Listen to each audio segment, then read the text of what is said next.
తన్మూల నౌభవ పాశనాశ. సంకల్పం ఉంటే కదా పాశం పడేది. అప్పుడు కదా పాశం పడి లాగి అనుబంధం ఏర్పడి కట్టేసి గట్టిగా వాసనాబలంగా నిలబడిపోయి జన్మాంతరముల వరకు ఉండిపోయేది ఎప్పుడు? సంకల్పం ఉంటే. అసలు నాకు సంకల్పం ఏదయ్యా? సంకల్పమే లేదు. కాబట్టి నిరంతరం అవిద్య వలన కలిగేటటువంటి దోషములను పరిశీలనం చేయడం, బోధ చేయడం నా గురువుగా నా అవతారానికి ప్రధాన ప్రయోజనం. దానికి దీనికి సంబంధం ఉందా? కానీ సరస్వతీదేవి ప్రయత్నం ఏమిటి?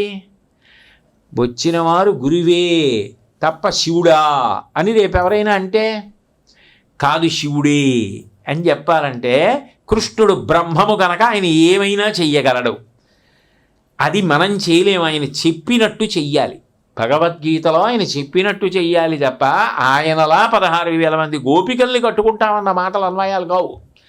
అయితే నువ్వు గోవర్ధనోద్ధరణం చేయి అన్న మాట ఎలా వస్తుందో నన్ను కూడా సాక్షాత్ అవతార పురుషుడిగా లోకానికి చెప్పాలనుకుంటోంది ఆవిడ.